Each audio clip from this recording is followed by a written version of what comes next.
Welcome back to my social media. ನಾನು ನಿಮ್ಮ ಪ್ರೀತಿ RJB ಮಾತಾಡ್ತಾ ಇದ್ದೀನಿ. ಏನಿದು 16 ಗ್ರಾಮ ತೋರಿಸ್ತಾ ಇದ್ದೀನಿ ಅಂದ್ಕೊಂಡ್ರೆ ವಿಶೇಷತೆ ಇದೆ. ಮೈಸೂರಿನ ಸ್ವಾಮಿ ಕೊರಗಜ್ಜ ದೈವಸ್ಥಾನ ಈಗ 16 ಗ್ರಾಮದಲ್ಲಿ ನೆಲೆಸಿರೋದಂತೂ ನಿಮ್ಮೆಲ್ಲರೂ ಕೂಡ ಪರಿಚಯ ಆಗಿದೆ ಅಂತ ಭಾವಿಸಿದ್ದೀನಿ. ಸೊ ಇವತ್ತಿನ ವಿಶೇಷತೆ ಏನು ಅಂತಂದರೆ ಹರಕೆ ಕೋಲ ಅಂದ್ಬಿಟ್ಟು ನಡೆಸ್ತಾ ಇದ್ದಾರೆ. ಸೊ ಈ ಕೋಲಕ್ಕೆ ಭಕ್ತಾದಿಗಳು ಯಾವ ಮೂಲೆಯಲ್ಲಿ ಮಾಡಿದ್ರು ಬಂದೇ ಬರ್ತಾರೆ ಕಣ್ರಿ. ಅಜ್ಜನ ಪವಾಡನೇ ಹಂಗಿದೆ. ಸೀರಿಯಸ್ ಆಗಿ ಹೇಳಬೇಕು ಅಂತಂದರೆ ಜನ ಇರಲ್ವೇನೋ ಅಂತ ಗೆಸ್ ಮಾಡಿದೆ, ಬಟ್ ಜನ ಸಾಗರಣೆ ತುಂಬ್ಕೋಬಿಟ್ಟಿತ್ತು ಮಾತ್ರ.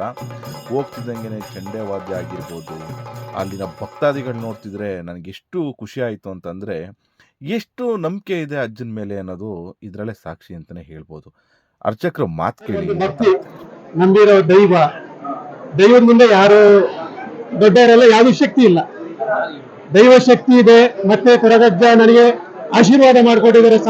ನೂರಾರು ಜನಕ್ಕೆ ಭಕ್ತಾದಿಗಳು ಮತ್ತೆ ಈ ಒಂದು ನೆಲೆ ಕಟ್ಟಿ ಇದಕ್ಕೆಲ್ಲ ಅಜ್ಜನ ಆಶೀರ್ವಾದ ಸಾರ್ವಜನಿಕ ಎಲ್ಲ ಭಕ್ತಾದಿಗಳ ಸರ್ವಾಶೀರ್ವಾದ. ಮೈಸೂರು ಕ್ಷೇತ್ರ ಮುಗಿದ್ಮೇಲೆ 16 ಗ್ರಾಮದಲ್ಲಿ ಮಾಡಿದ್ರಿ. ಮೊದಲೊಂದು ಕೋಲ ಯಶಸ್ವಿಯಾಗಿ ನಡೆಸಿದ್ರ. 5ನೇ ಒಂದು ಹರಕೆ ಕೋಲ. ಇದು ನಾನ್ ಮಾಡಿರೋಲ್ಲ, ಎಲ್ಲಾ ಭಕ್ತಾದಿಗಳು ತಮ್ಮ ಅಲ್ಲಿ ಮೈಸೂರಲ್ಲಿ ಮಾಡಿದ್ರು, ಅಲ್ಲಿ ಅರಕೆ ಮಾಡಿಕೊಂಡಿರುವಂತ ಭಕ್ತಾದಿಗಳು ಮತ್ತೆ ಪುನಃಸ್ಥಾಪನೆಗಂತ ಈ ಸ್ಥಳಕ್ಕೆ ಬಂದು ಎಲ್ಲ ಭಕ್ತಾದಿಗಳು ಇದಕ್ಕೆ ಮಾಡಿಕೊಟ್ಟಿದ್ದಾರೆ. ಇನ್ನು ಕೇಳಿದ್ರಲ್ಲ ಅರ್ಚಕರಾದಂಥ ತೇಜುಕುಮಾರ್ ಅವರ ಮಾತು ಹೇಗಿದೆ ಅನ್ನೋದನ್ನು. ಸೊ ಇದನ್ನು ಯಾಕೆ ಹೇಳೋಕ್ಕೆ ಇಷ್ಟಪಡ್ತಾ ಇದ್ದೀನಿ ಅಂತಂದರೆ, ಒಂದು ದೈವದ ಹೆಸರಿನಲ್ಲಿ ದೈವಸ್ಥಾನ ನಡೆಸಬೇಕು ಅಂದರೆ ಬಹಳ ಅಚ್ಚುಕಟ್ಟಾಗಿರಬೇಕು, ಮಡಿ ಮೈಲ್ಗೆಂದಿರಬೇಕು. ಯಾಕೆ ಈ ವಿಷಯ ಹೇಳ್ತಾ ಇದ್ದೀನಿ ಅಂತಂದರೆ, ಮೈಸೂರಿನಲ್ಲಿ ಸ್ವಲ್ಪ ಪ್ರಾಬ್ಲಮ್ಗಳಾಗಿ ಅಜ್ಜನ ಕ್ಷೇತ್ರನ ಮುಚ್ಚೋ ಪರಿಸ್ಥಿತಿಗೆ ಬಂದು ಒಂದು ಮಂಗಳೂರಿನಲ್ಲಿ ಅಜ್ಜನ ಒಂದು ಪರ್ಮಿಷನ್ ತೊಗೊಂಡು, ಅಂದರೆ ಅಜ್ಜನ ಅಪ್ಪಣೆಯಿಂದ 16 ಗ್ರಾಮಕ್ಕೆ ಬಂದು ನೆಲೆಸಿದರು. ಕೆಲವರು ಹೇಳ್ತಾ ಇದ್ರು, ಕೆಲವರು ಕಮೆಂಟ್ಸ್ಗಳು ಕೂಡ ಮಾಡಿದ್ರು, ಅಜ್ಜನೇ ಇಲ್ಲ, ಅಜ್ಜನ ಇಲ್ಲದೆ ಹೋದ್ರು ಅವರು ದುಡ್ಡು ಮಾಡ್ತಾ ಇದ್ದಾರೆ, ಪೆಟ್ರೋಲ್ ಬಂಕ್ ಮಾಡಿದ್ದಾರೆ, ಮನೆ ತೊಗೊಂಡಿದ್ದಾರೆ, 3 FTR ಬಿಲ್ಡಿಂಗ್ ಇದೆ, ಇದೆಲ್ಲ ನಿಮಗೆ ಗೊತ್ತಿದೆಯಾ, ಭಕ್ತಾದಿಗಳು ಎಷ್ಟು ಲಕ್ಷ ಕೊಡ್ತಾ ಇದ್ದಾರೆ ಅಂದ್ಬಿಟ್ಟು ಅಂತ.